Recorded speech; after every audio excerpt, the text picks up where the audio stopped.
Hello, ladies and gentlemen, and welcome back to another episode of the Steel City Commuters Podcast. I am your host, Austin Cairns, joined here with my good co-host, Nicholas Brown, my good friend out of New Ken. And this is episode 19 of Steel City Commuters. We've had about 5 or 6 different pre-recordings of this because Zoom wanted to give us a hard time today, but it's okay. We're here live, and we have a lot to talk about in both the world of sports and politics. With that being said, Nick, how's it going, my good friend? I know you hit big on bingo this past week. We've already talked about it 6 times, but you want to share with the audience? How was your bingo run?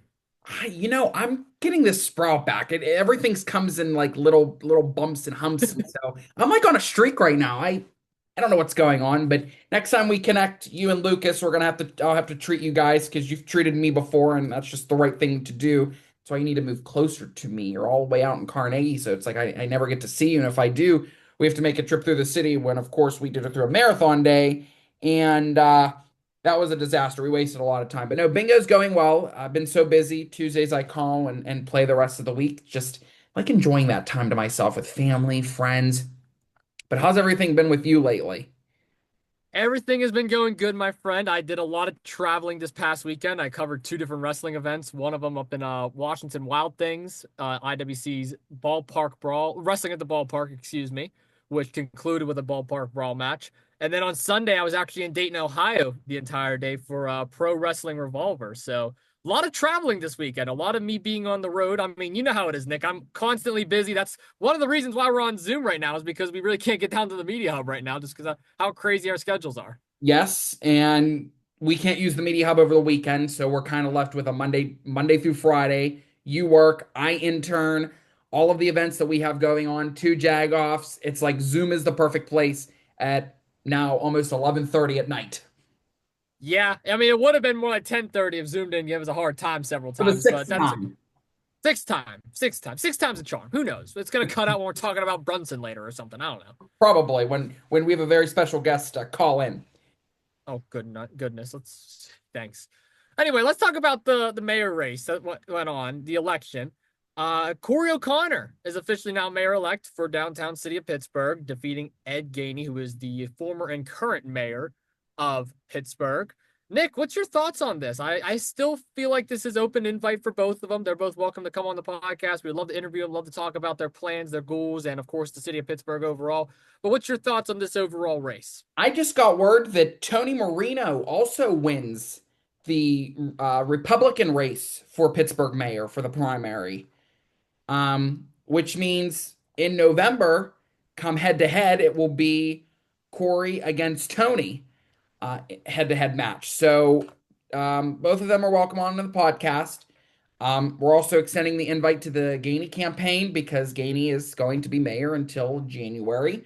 But the people of Pittsburgh have spoken. A new mayor is going to be elected.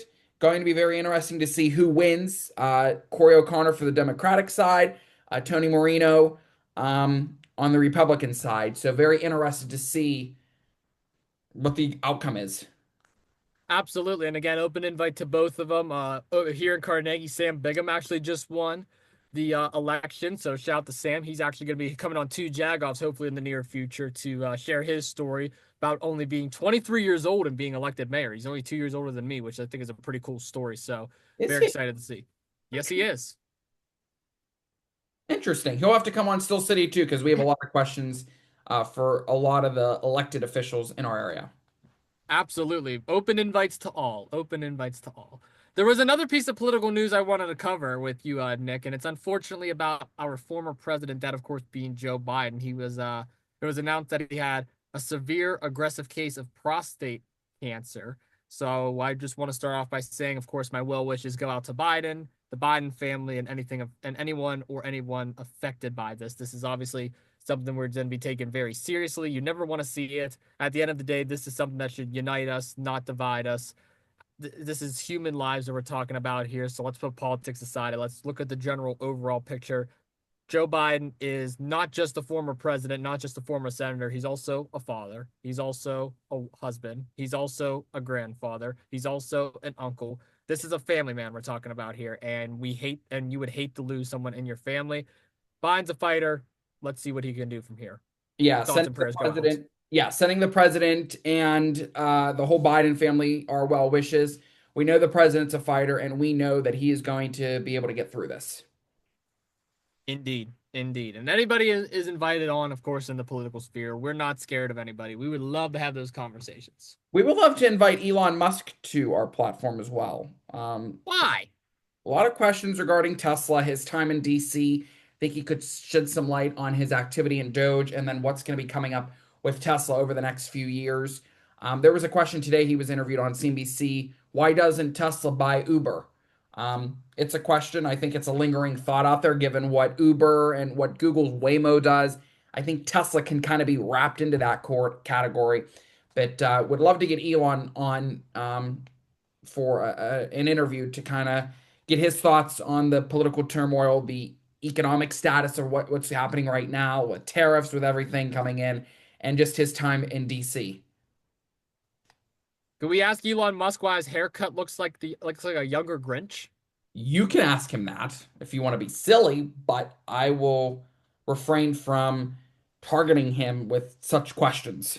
No, not targeting. Yeah, I wouldn't say targeting. I'm just pointing out a general observation. That's all. Well, general observation of you is you have a lot of hats. No, I don't. I don't know what you're talking about. Okay, your room could literally be a museum Yeah, it could be a Lids department store. that you honestly could make a lot of money. Could pay tuition if tuition gets too high, you might have to start selling on Facebook Marketplace. I've already tried. I'll be your seller. I'll buy I'll be some hats myself. from you. Let's go. You're already buying my notes. Now you're buying my hats. Look at you. Buying the Austin Carnes notes. I'm buying the Austin Carnes hats. Pretty soon I'll have to buy the jerseys as well. Oh, I ain't getting rid of the jerseys. Hold them near and dear to my heart. I tried. You tried. It was a nice little pitch. Wouldn't have worked on Okay. Shark Tank. Anyway, let's transition over into sports because we got a lot of sports to talk about, and one of the games in particular is actually just concluded yesterday. I'm talking about game one of the Western Conference Finals between the Oklahoma City Thunder and the Minnesota Timberwolves. The Thunder, of course, won 114-88 in dominant fashion. On the Eastern Conference side of things, though, we got a heated rivalry between the Indiana Pacers and the New York Knicks. Tyrese Halliburton, Jalen Brunson, two ball dominant teams, two teams that is extremely efficient on offense, extremely efficient on scoring, extremely efficient on attacking the basket. And boy, oh boy, this is going to be a matchup for the ages. First time in nearly 30 years, the Knicks are in the Eastern Conference Finals. The Pacers have gotten increasingly better and better every single year. These two hate each other, Nick. It's going to be a heated rivalry. It's going to be a bloodbath. Before I get your thoughts on it, though, I just want to recap their previous games. Of course, the Thunder went on to win in Game 7 against the Denver Nuggets, while the Knicks won in 6 games against the reigning champions, Boston Celtics, where they absolutely obliterated them 119-81. With that all being said, and with how Jalen Brunson has transcended his career, Karl Anthony Towns has been a strong addition to them, and the Indiana Pacers has just been phenomenal. What do you think about both of these matchups, Nick? And what do you think about our final stop before the NBA Finals? Can we just say that my bracket is busted? Well, let's just put that out there for the audience. Your bracket's been busted since April. Well, I didn't cheat like you did, but that's a whole nother story to get to. It's going to be one to watch because I think there's going to be a lot of betting on the line, Austin, a lot of money makers, especially the two most hated rivals. Um, the game tonight was literally a blowout, 114 to what, 88? Last Yep. night, literally a blowout. And I think that was the case Saturday. There was a game Saturday, Sunday, one of them too. I'm going to be eager to see the 3-point conversion because I think that's a lot of the times, Austin, what happens in a lot of heated games is if you can convert 3-pointers easily, that's going to put you ahead. But again, the rebounding is going to be an issue. Fouls are going to be an issue. The ticky-tacky stuff when it comes to the fouls is going to be an issue. And just again, coaching and playing their best is going to be one to watch because these two teams know each other very well, I would say. And when you have a game, a competition like this so late in the season, um, money is on the line, and a lot of the times, I don't want to say it's going to be a clean game, but I don't want to say it's going to be a dirty game. They try and play it right in the middle. We are officially in a new era of basketball. Yes. That is my biggest takeaway from these matchups. Do we see LeBron James? Do we see Kevin Durant? Do we see Stephen Curry? Listen, all three are incredible talents, future first ballot Hall of Famers, no doubt about it. But we are now in the Anthony Edwards era. We are now in the Jalen Brunson era, the Tyrese Halliburton era, the Shea Gilgeous-Alexander era. These are the new players that are going to transcend the sport of basketball. We talk about the Lukas and the Giannis's and the Jokic's. They're all greats, but guess what? They're all on the couch right now. These are all brand new players that have a chance to shine on the grandest stage. Most of these players have never even been to an NBA Finals, and it's refreshing to see new teams finally get over the hump. A team like the New York Knicks, who has been a struggling franchise for years, the Timberwolves, who have not won jack, the Thunder, who has not honestly done anything since KD, Harden, and Westbrook was there, and the Pacers, who has been bottom of the barrel in the Eastern Conference for the longest time, until a Halliburton came along, until a Siakam came along, until they started to build a better team. And now that we have these matchups set for both the Western and Eastern Conference Finals, as a basketball fan, I am more than thrilled to see so many young players get opportunities to shine on the grandest stage and take their career from superstardom to maximum superstardom. What I mean by that is they're going to go from Hall of Fame consideration to possible Hall of Fame locks. Very excited to see how this pans out. I think too, this is going to be one to watch in terms of attendance and the sports betting, because I think betting becomes a question of how do you put yourself in this situation? How do you bet against some of these greatest teams that have made it? How can you bet on the players? Like when it comes down to points and rebounding and stats, that's going to be one to watch, I think, in the books. Stats are the most important when it comes to games like this because you have to try and know who their best shooter is, who their best rebounder is, who's their best free throw shooter. And when you get down to the stats, you could possibly get to the ticky tacky stuff from 3 pointers to the outside to forward to point guard. When you crunch the numbers, it would probably make you go nuts. Oh, for sure. For sure. Stats is always the most important part of looking into how the dynamics of the game is going to pan out. And I would even throw in defensive stats as well. I feel like defensive stats gets overlooked a lot. I Yes. mean, steals are crucial, blocks are crucial, defensive rebounds are crucial. All those are crucial. Turnovers.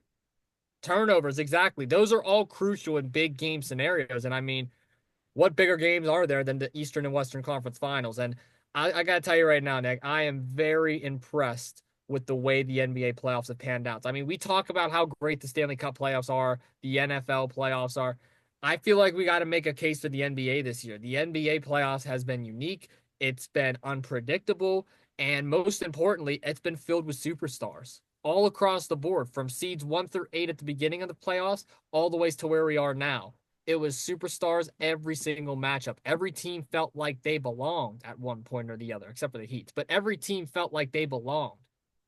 This has been a great series. Very great playoff series. Very happy with it. It's actually been entertaining for a change. I don't think it's been this entertaining for quite some time. 100% correct. It has not been. It's been way too predictable.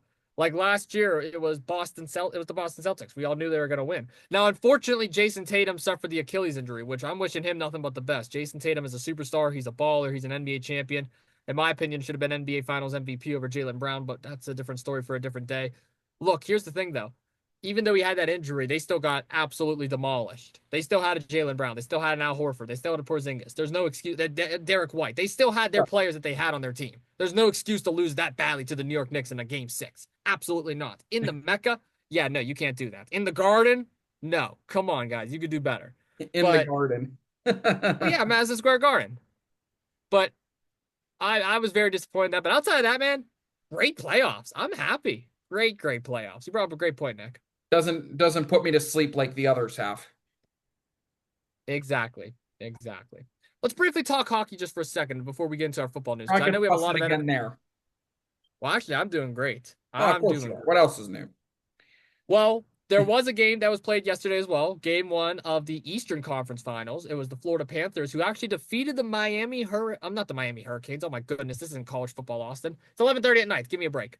The Carolina Hurricanes, they won 5-2 in a great game. Goaltending was at its peak for Florida until late in the third period. But what I'm looking at is this Western Conference Finals matchup.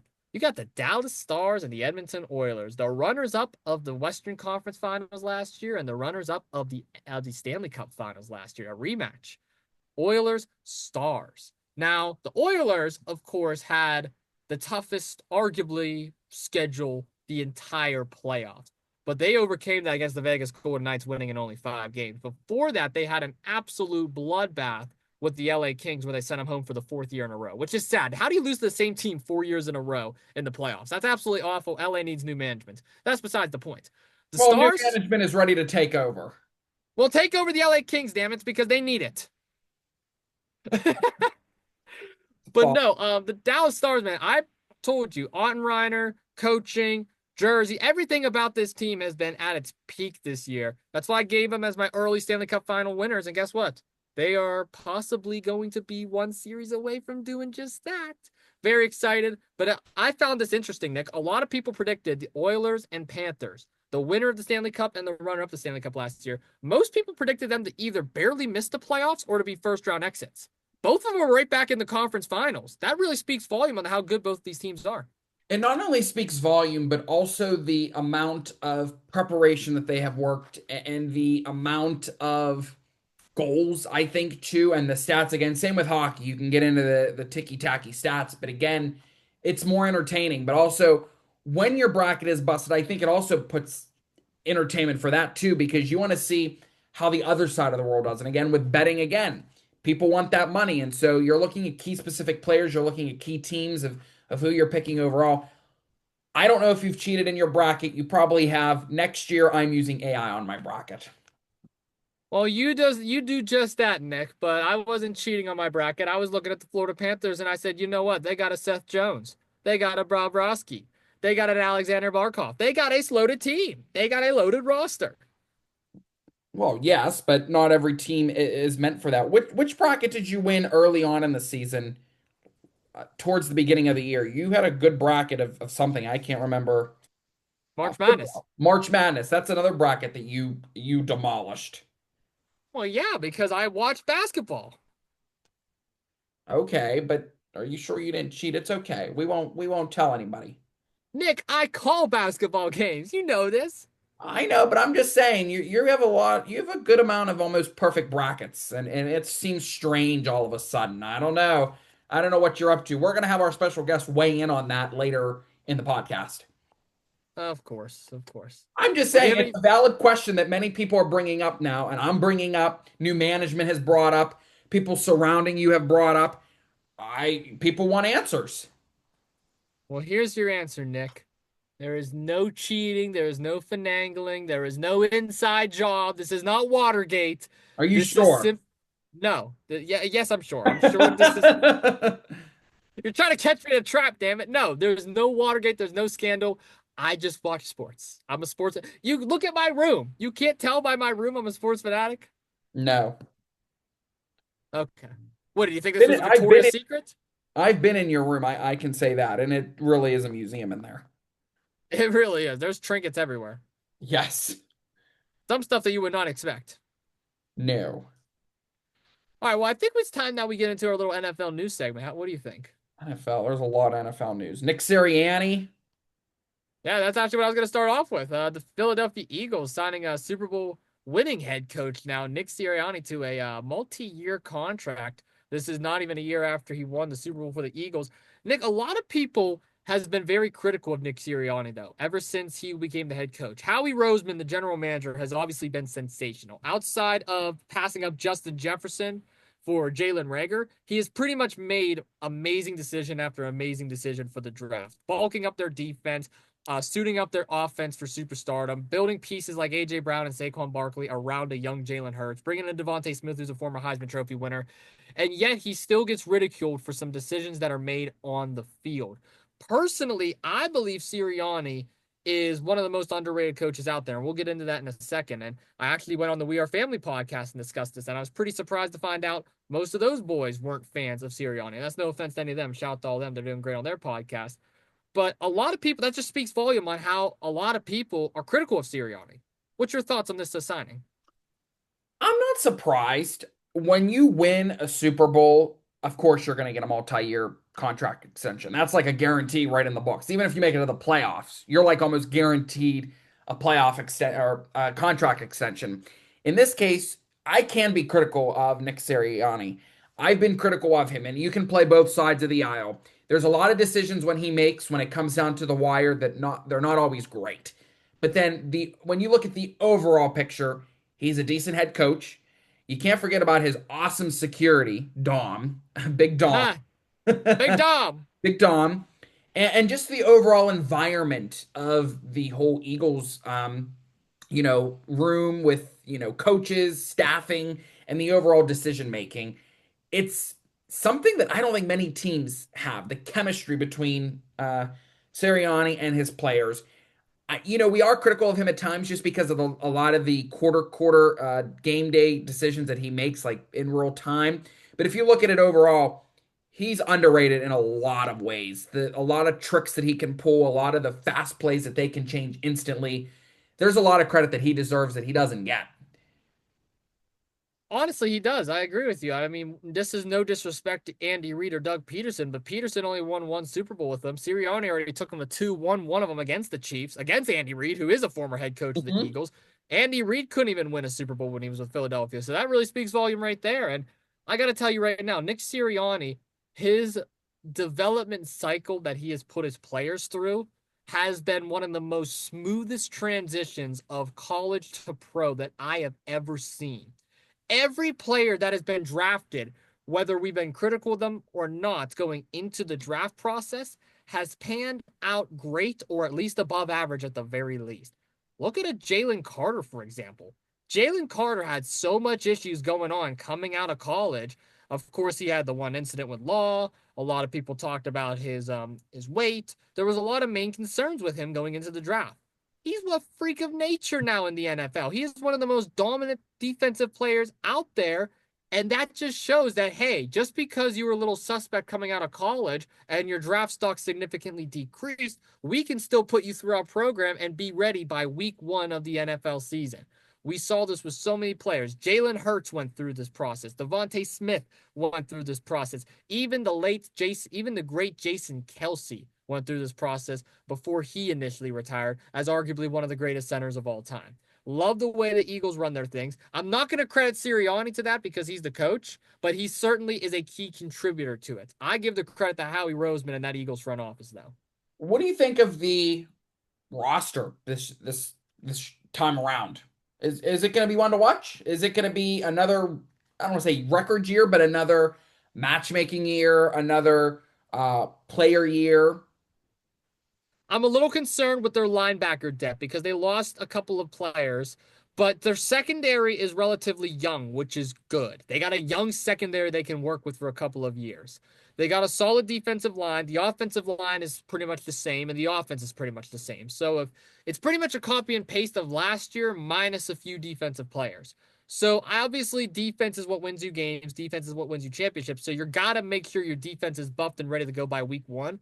But they got a lot of players that was undrafted and drafted in the later rounds that they were using as depth that they can throw into different skill positions if need be. So as long as the defense can stay on point, Nick, I don't see an issue with the Eagles. My only main concern is their division rivals. The Cowboys got better. The Yes. Commanders got better. The Giants got better. So all three of these teams are going to, I'm not saying the Giants are going to be up there, but the other two teams are going to be competing for spots later on down the season. So the Eagles have competition now. The Cowboys and Giants were irrelevant last year, and the Commanders were just on the uprise. This year in particular, it's a free for all. Is that what I'm smelling? A Dallas Cowboys Super Bowl? Is that what I'm smelling getting out of this conversation? No, I'm smelling vomit in my mouth from that take. I thought I was smelling something like, spiraling up here. I'm feeling it. It's finally their year. They had an A plus draft and they're A ready to go. minus, A plus. minus. At this point, just give them an A. Okay, A. I'm smelling it. I'm feeling it. I'm still with that take. The Dallas Cowboys to the Super Bowl. Achoo. You know what that is? I'm allergic to that nonsense that you just spewed. I'm sneezing over Alert. here. Getting the sniffles. Now the Cowboys aren't going nowhere near the Super Bowl, Nick. I Come think new on. management has a different take. You know what? We'll phone new management at the end of this call and we'll see what he has to say about this. I think he's going to be taking my side. But there's a couple of other pieces of news. We don't got to spend too much time on each of these teams because I know we do have a phone call that's going to be coming in here shortly. Yes. But there's a couple of news. The Niners, I mean, they've been signing players left and right. Brock Purdy is getting a contract extension along with Fred Warner, who's been an outstanding linebacker for them. Fred Warner's contract is a 3-year deal worth $63 million with $56.7 million guaranteed. Talk about getting the bank for your bargain. And then Purdy, on the other hand, has a 5-year, $265 million contract, $181 million guaranteed, and a player option, which means whenever his contract is expired, he gets to choose wherever he goes. Nick, Purdy's back in nine. Purdy's back in black and red and gold. Oh my god, not black and gold. And Fred Warner's back on this defense with Bosa. What you think? I'm not surprised. I think it's going to be time. I think it's Brock Purdy's year. You can also make the argument it could be the 49ers year once again because they always get so far in the season and they just start collapsing like so many games left. They just start falling downhill. It's going to be very interesting to see the terms, of everything with Brock Purdy and getting 181 guaranteed, um, 5 year. Can he last that long? Is Brock Purdy in that shape? That's what I really worry about. Is he I don't want to say that he's like not ready to go, but 5 years concerns me. Can he make at least two or three without any injuries? That's going to be the question. Yeah, and I agree. And I will also tell you this: Brock Purdy, as much as we criticize the Niners, it feels like they have a fluke year every other year. So it feels like one year they're right there in the playoffs or in the Super Bowl, and then the next year the injury bug gets them or something happens behind the scenes to the point where they don't even make the playoffs. This past year, honestly, it was against the Cardinals, their first matchup. That is kind of what set the tone for the Niners season. They lost three of their starters on defense in that game. Nick Bosa had an amazing sack interception on Kyler Murray, which completely changed the entire game. But once Murray got confidence and once the Cardinals got rolling, the Niners couldn't do anything about it. And the Niners were favored heavy in that game. The Cardinals were not supposed to win it at all. This was on the road as well for Arizona, and they Right. still pulled away with the win. So that right there kind of set the tone for the season. And from that point on, Niners couldn't recover. They could not recover, which led the Cardinals to actually winning more games than them and the Seahawks barely making the playoffs. So the fact of the matter is this: the Niners could very well easily be right back in there this year because last year was the fluke year. This is the year they may go somewhere. Warner's honestly a top 3 linebacker in the league when healthy. Purdy, most underrated guy out there if you really want to think about it. But I will say this, just like you said with your NFC East, I'll say the same thing about the NFC West. The Rams got better. Cardinals got better. Yes. Seahawks, you can make an argument they got better. A lot of good teams to go around. You can also make the argument, though, when you start high, you're not going to end high either. It's very hard to maintain a really perfect outcome, season on tap. The Chiefs almost had a perfect season. It happens, but it's very rare. You have to kind of be steady. You just can't grow every game because eventually you're going to get burned out halfway through the season. Now, the Steelers, that you can also make the point too, with when you have a bye week in week 5, that kind of sets the tone for how the second half of the season is going to be. It's going to be tough. For sure, it's going to definitely be tough, but I feel like if any team can overcome it, it could be Kyle Shanahan and the San Francisco 49ers. Kyle Shanahan has such an established system already. He's one of Belichick's boys, so he still has the Bill Belichick in him. And if we learned anything from Bill Belichick era coaches, they typically thrive under pressure and in the NFL. So it's going to be very exciting to see the way they play. Yes, for sure. Now, there is two other stories I wanted to cover. One of them we're going to save for a future because I really don't want to talk about the whole Caleb Williams nonsense right now because it's still a developing story, and I would rather wait till we get more pieces of it so we can give more of an informative opinion. But I would like to talk about Derrick Henry's contract signing before we bring in our very special guest. Derrick Henry is back with the Baltimore Ravens. He made his first appearance last year. He tried to Derrick Henry tried to stay with the Titans, but there was a bit of an issue there. And he ultimately ended up with the Ravens, which was probably best for his career because he has Lamar Jackson as his quarterback. He has a great offense. He has a great coach in John Harbaugh. But he made the ultimate decision to stick around, and the contract is official. 2 years, $30 million. He is coming back. This is the largest deal in NFL history for a running back over the age of 30. I found that pretty interesting. What's your thoughts, Nick? You're going to have to watch because if he gets injured, it's going to be one to watch to, how he recovers throughout the season, what the season's going to be like. I'm not shocked that this has happened, but it happens. I'm not either. I'm not either. Well, Nick, that is all the NFL news that we have for today's episode. That's also all the sports and political news. So I feel like these last 10 minutes, I'm going to get a headache real quick because the last time we did this, we were in the media hub. At least this time, I'm in the luxury of my own home, so I can just go lay in my bed over there if I wanted to. We have a very special guest phoning in on not two Jagoffs, from two Jagoffs on Steel City Commuters. Would you like to reveal? He is currently live on the phone. Lucas Coons, welcome back to Still City via Zoom, via telephone at this point. You are currently live with us. I'm glad to be here. Can you Turn hear him? him up a little bit. He's up all the way on my end. Come as close to that computer monitor as you can. What's up, Lucas? How's it going, Austin? He says he's gonna get a headache for the last 10 minutes because you're phoning in. Oh, God. Well, I mean, it's the truth, Lucas. I mean, the last time you called in, you were spreading that nonsense about the Pittsburgh Steelers in the NFL draft. Now, this time around, we have this goofball talking about the Cowboys going to the Super Bowl. I don't want to hear anything out of your mouth, Mr. Cowboy Kennedy. Cowboy Kennedy is hilarious. Are you calling me Cowboy Kennedy? No, I'm calling him Cowboy Kennedy. Oh, interesting. Hey, Lucas, are you just going to dismiss the fact that Nicholas Brown has now said 3 weeks in a row on Steel City that the Dallas Cowboys are going to the Super Bowl? We're just going to pretend like that has not been a statement made to the general public? What's the reasoning? Interesting. Oh, because Austin said it's their time to grow, it's their time to watch, and he made all these supportive comments. So I said, I sniff and I smell that a Super Bowl win is coming. It's their year. Oh my gosh. I don't think they're going to the Super Bowl. I don't think they're making it out of round 2 of the playoffs. They'll be in the playoffs. I don't see them making it through round 2. Interesting. They will make it to the playoffs. Congratulations. Huh? Want to weigh in here? I mean, I'll weigh in pretty quickly. I'll tell you this. If the Dallas Cowboys make it to the playoffs, that'll be a success in itself. Now, how many career playoff wins does Dak Prescott have again? Just wondering. I don't want to reveal that because he doesn't have many.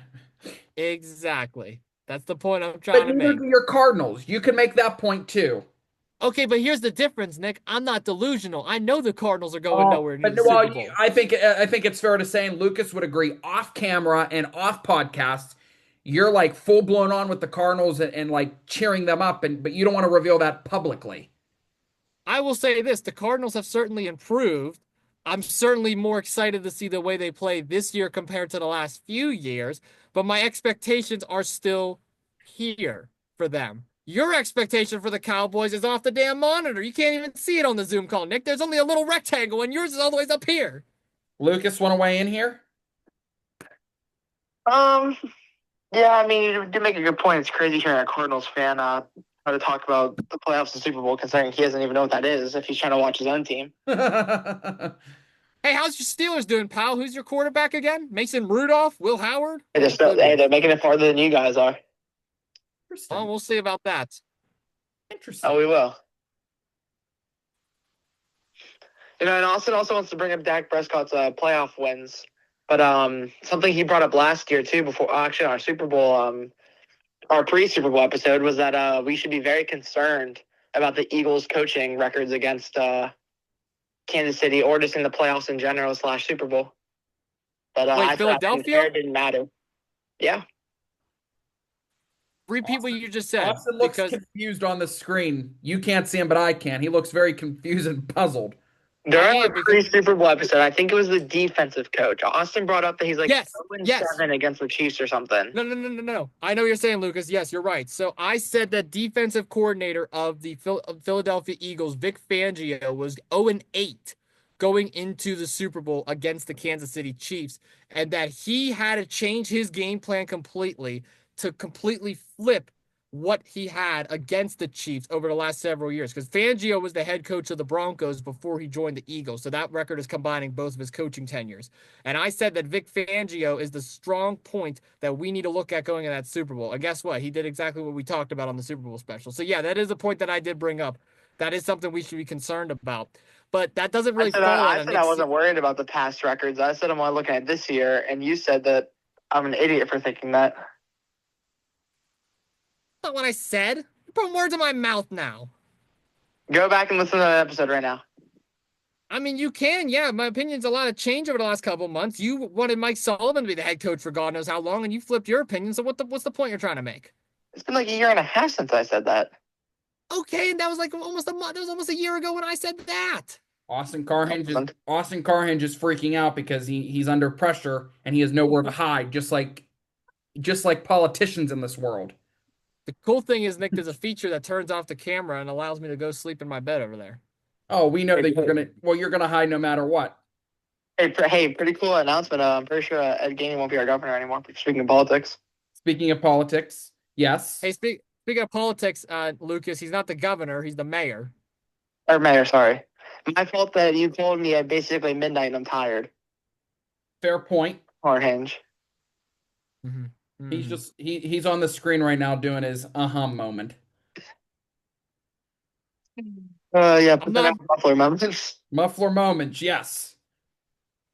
I'm not about to take the Cowboys fan and the Steelers fan seriously. Why? You're a Cardinals fan. You have to take a Cardinals fan seriously. Huh?